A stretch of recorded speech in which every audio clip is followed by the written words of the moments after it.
Intentando hacer meditar a los aspirantes espirituales, los que comienzan a interesarse por la filosofía oculta, he escrito esta conferencia y la he titulado ¿Quién nos hace sufrir?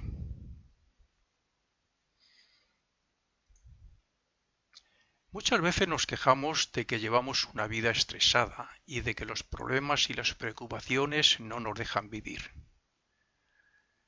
Nos fijamos en todo lo que es externo, pero no en nuestras actitudes. Nos fijamos en el comportamiento de quienes nos rodean, pero no en cómo funcionamos por dentro. Y como consecuencia, ¿qué imagen damos ante los demás? Y todo ocurre por no analizarnos un poco, aunque sea superficialmente. Desde que nacemos vamos adquiriendo conocimiento a través de las experiencias y vamos formando hábitos físicos, morales y mentales, generalmente casi más malos que buenos. Si meditáramos un poco sobre cómo somos internamente, podríamos extraer algunas conclusiones como las siguientes. Primera, la mayor parte del día no somos autoconscientes de lo que sentimos ni de lo que pensamos, sino que actuamos y respondemos más bien por instinto, por costumbre y de forma automática. Segunda, la mente responde, como si fuera independiente, a los deseos, a las emociones y a lo que percibe por medio de los sentidos como hábito y saltando de una cosa a otra sin control. Tercera, los deseos y las emociones nos impulsan a hablar y a actuar, también la mayoría de las veces sin que nos demos cuenta de que no razonamos lo que hacemos.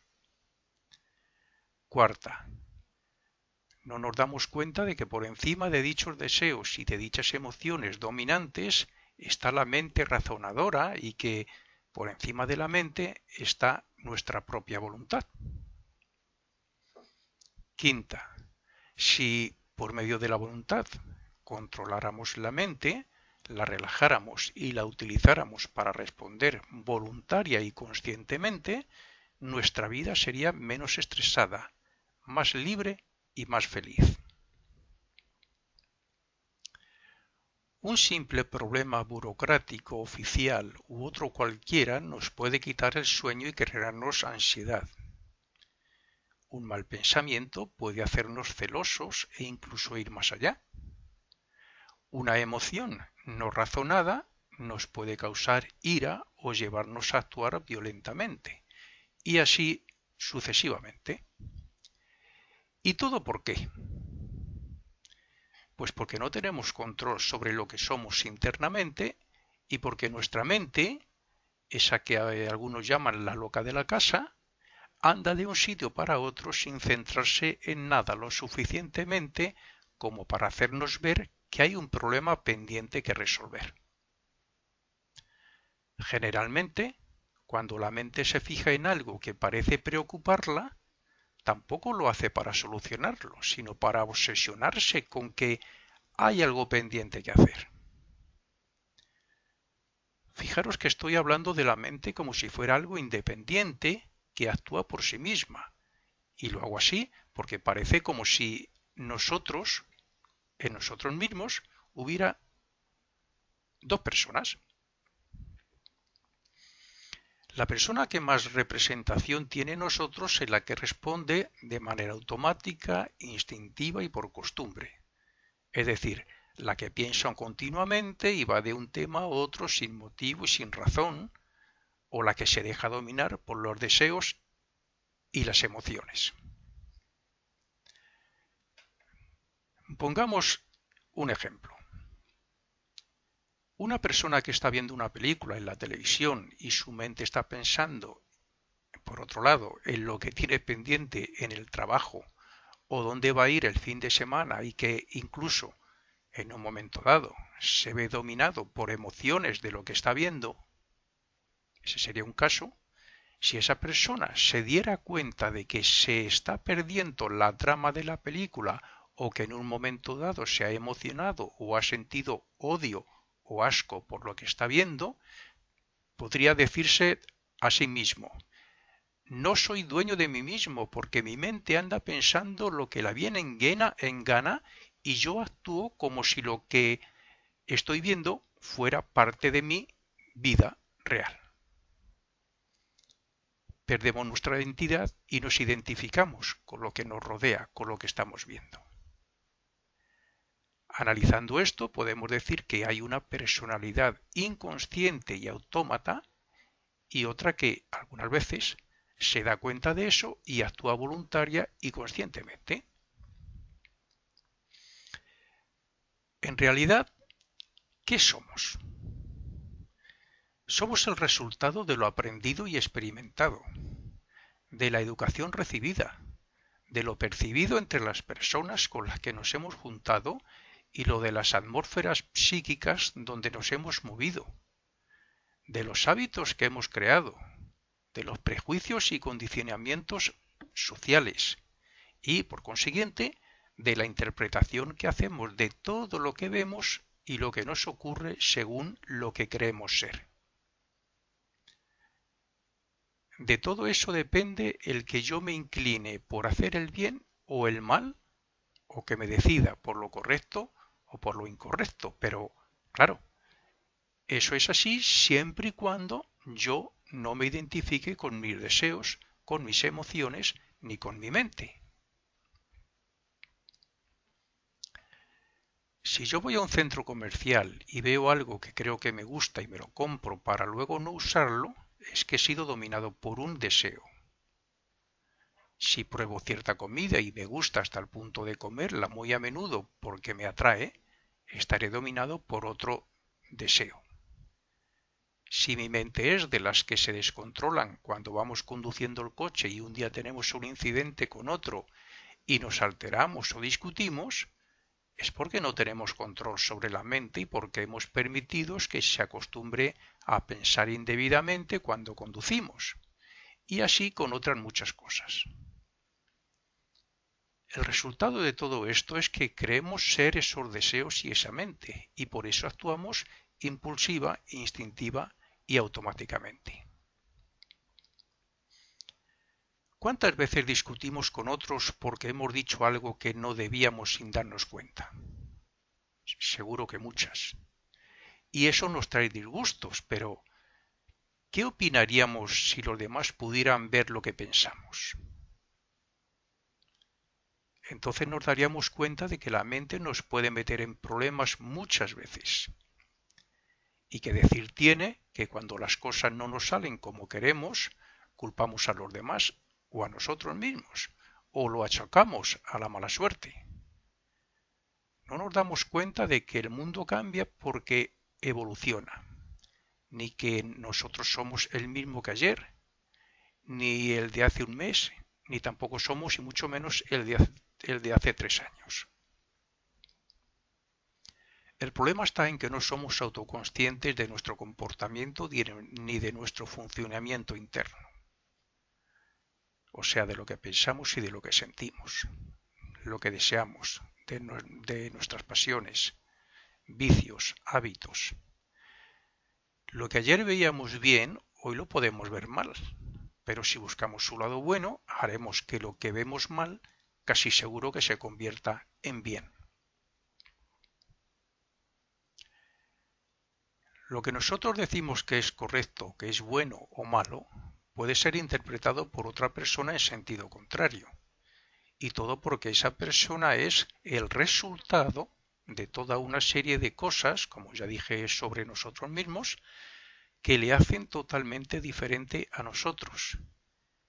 Y si no, ¿cómo interpretaríamos las cosas y cómo actuaríamos si tuviéramos siempre buena voluntad, pero no tuviéramos memoria del pasado?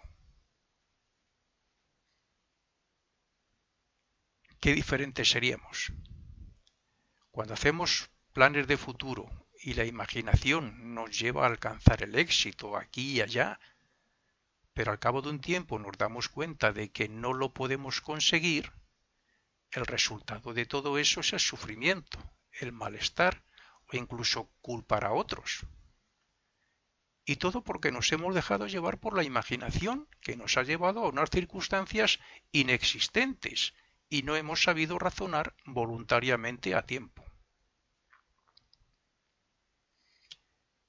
Lo mismo que decimos que dos no discuten si uno de ellos no quiere, aquí también podemos decir que quien sufre y se estresa es porque no se autoanaliza, no es consciente de sus aspectos internos y no se esfuerza por él mismo, con voluntad y conciencia, claro, en cada momento.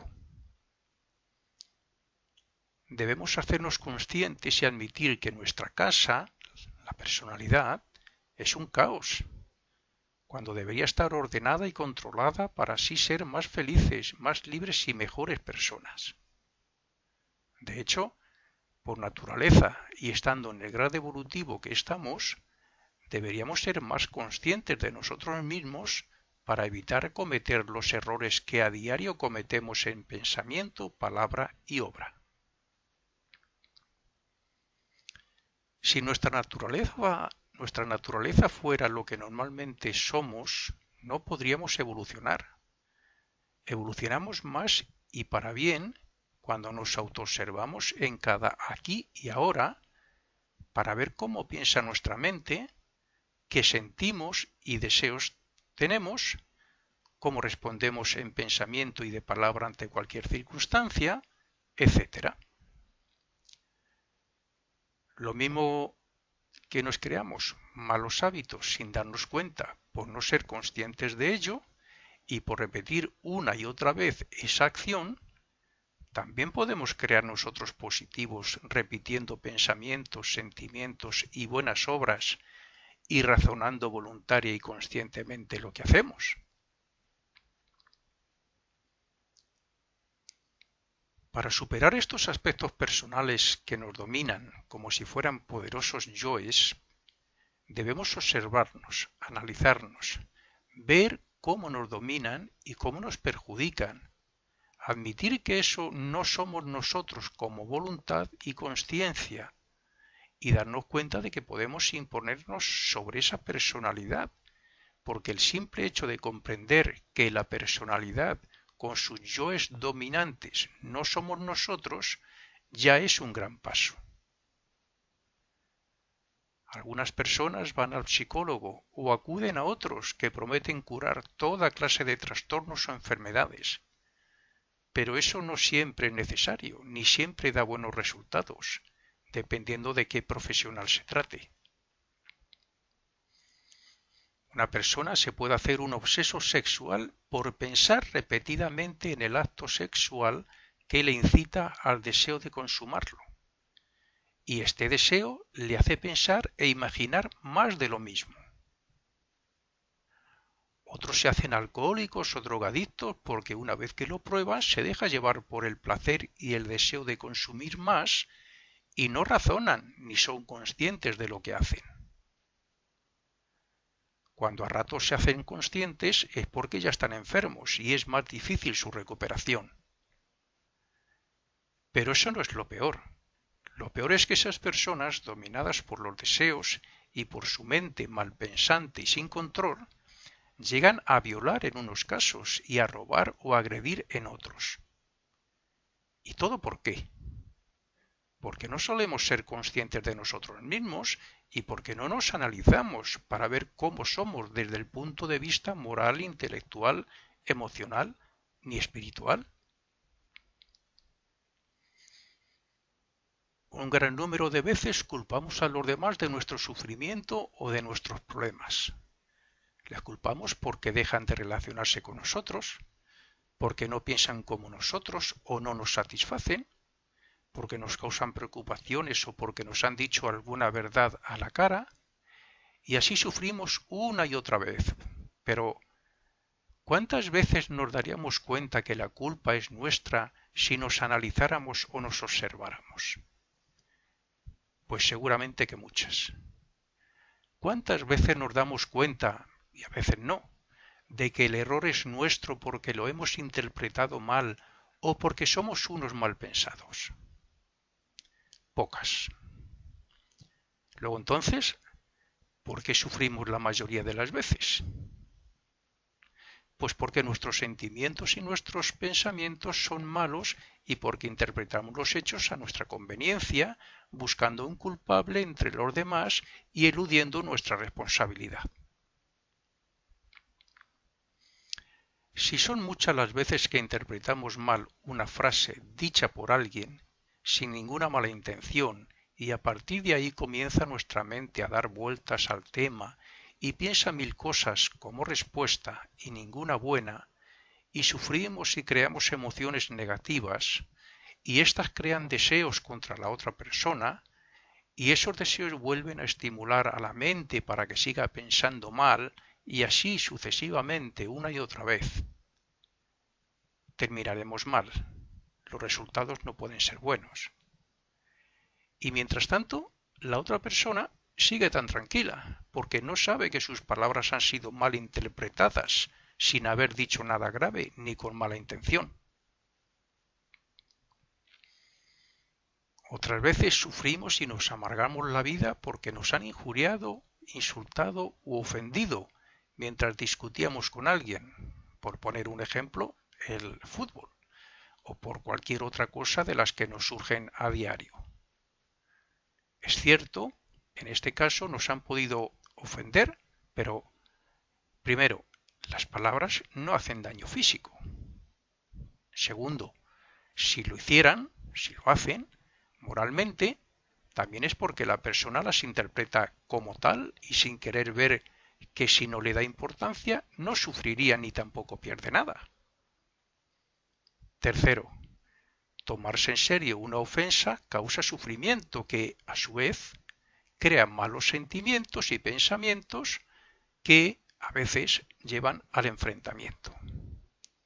Y todo esto por no decir de cómo se representa nuestra aura y cómo vamos contagiando de todos estos malos pensamientos y sentimientos a los demás. ¿No es mejor pasar del tema y dejar que el que ofende se pregunte él mismo ¿por qué no me responde?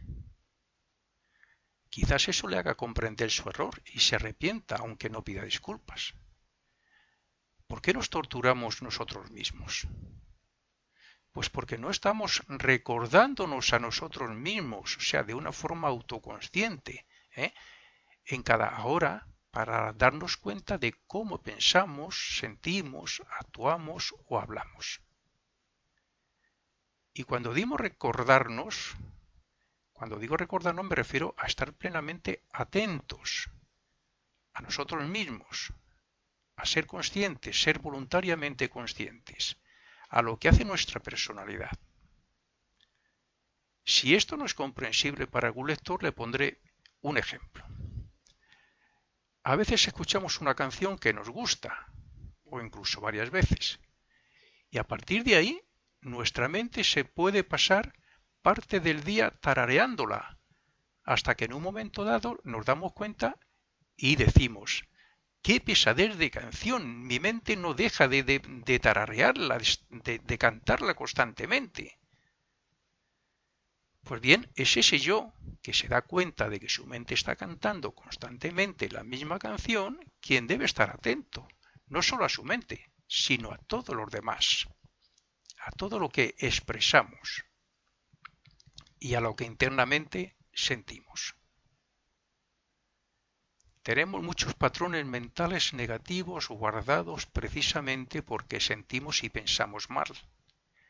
Y esos patrones mentales también producen desconfianza y que nos pongamos a la defensiva contra los demás. Si alguien nos dice que somos muy inteligentes y nosotros creemos y estamos convencidos de que no es así, pensaremos que se está burlando irónicamente de nosotros y a continuación podemos pensar cualquier cosa. A su vez, los patrones mentales nos harán llevar una vida determinada, juntarnos con personas afines e incluso hacer que fijamos ser lo que no somos ante los demás para no ser menos o para no ser diferentes a ellos. Y el resultado final de todo esto suele ser el mismo, pensar mal y sentir mal respecto a los demás y sufrir por ello. Cuando conocemos gente que incluso nos pueden favorecer de alguna manera y comprobamos que sus patrones mentales no coinciden con los nuestros, nos alejamos de ellos pensando que los nuestros son más correctos y, sin embargo, quizás perdamos oportunidades de progresar en algún sentido junto a ellos. Y es que no queremos ver que muchas de las personas que conocemos tienen una serie de defectos o patrones que nos están indicando que tenemos que corregir los nuestros. ¿No sería conveniente entonces estar plenamente atentos y conscientes para que lo negativo no se convierta en patrones de conducta? Debemos tener siempre presente que si lo que llega al cerebro por los sentidos lo pensamos, lo admitimos y lo creemos, somos culpables de los efectos que eso pueda tener.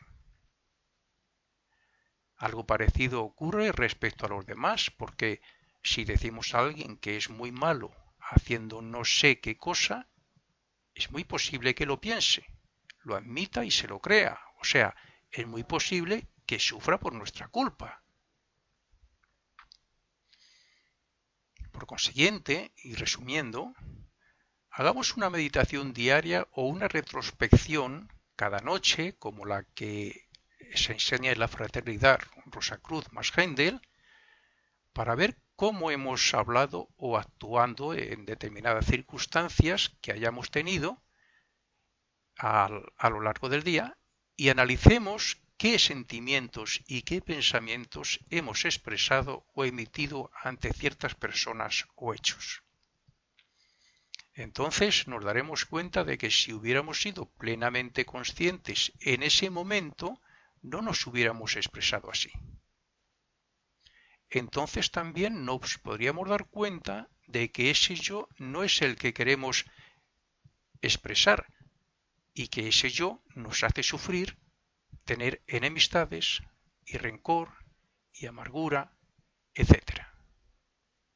Por consiguiente, si ese yo no somos nosotros, ¿por qué no estamos vigilantes todo el día para que no se exprese como lo hace?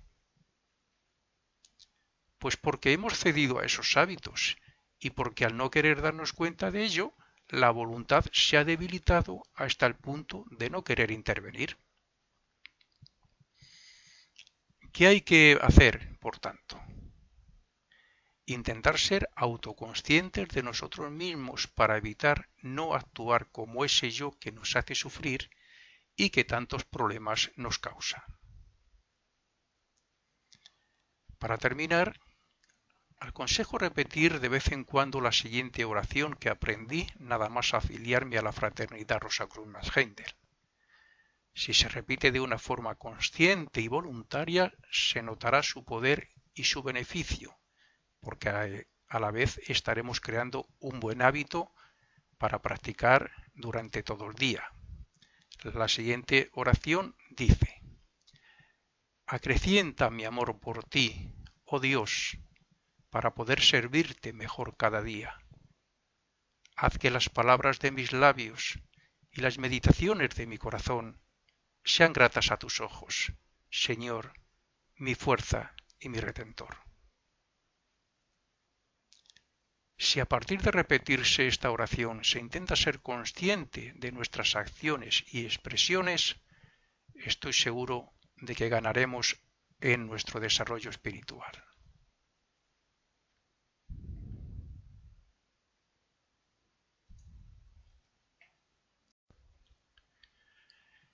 Intentando hacer meditar a los aspirantes espirituales, los que comienzan a interesarse por la filosofía oculta, he escrito esta conferencia y la he titulado ¿Quién nos hace sufrir?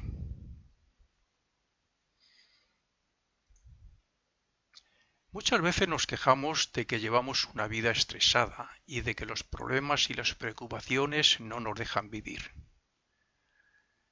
Nos fijamos en todo lo que es externo, pero no en nuestras actitudes.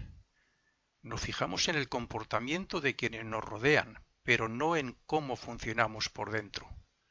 Y como consecuencia, ¿qué imagen damos ante los demás? Y todo ocurre por no analizarnos un poco, aunque sea superficialmente.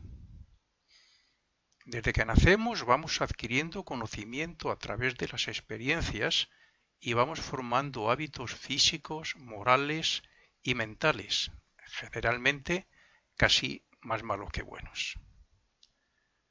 Si meditáramos un poco sobre cómo somos internamente, podríamos extraer algunas conclusiones como las siguientes. Primera, la mayor parte del día no somos autoconscientes de lo que sentimos ni de lo que pensamos, sino que actuamos y respondemos más bien y que por encima de la mente está nuestra propia voluntad. Quinta, si por medio de la voluntad controláramos la mente, la relajáramos y la utilizáramos para responder voluntaria y conscientemente, nuestra vida sería menos estresada, más libre y más feliz. Un simple problema burocrático, oficial u otro cualquiera nos puede quitar el sueño y crearnos ansiedad. Un mal pensamiento puede hacernos celosos e incluso ir más allá. Una emoción no razonada nos puede causar ira o llevarnos a actuar violentamente, y así sucesivamente. ¿Y todo por qué? Pues porque no tenemos control sobre lo que somos internamente y porque nuestra mente, esa que algunos llaman la loca de la casa, anda de un sitio para otro sin centrarse en nada lo suficientemente como para hacernos ver que hay un problema pendiente que resolver. Generalmente, cuando la mente se fija en algo que parece preocuparla, tampoco lo hace para solucionarlo, sino para obsesionarse con que hay algo pendiente que hacer.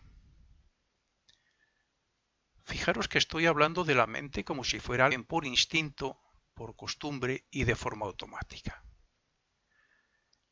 Segunda, la mente responde, como si fuera independiente, a los deseos, a las emociones y a lo que percibe por medio de los sentidos como hábito y saltando de una cosa a otra sin control. Tercera, los deseos y las emociones nos impulsan a hablar y a actuar, también la mayoría de las veces sin que nos demos cuenta de que no razonamos lo que hacemos. Cuarta, no nos damos cuenta de que por encima de dichos deseos y de dichas emociones dominantes está la mente razonadora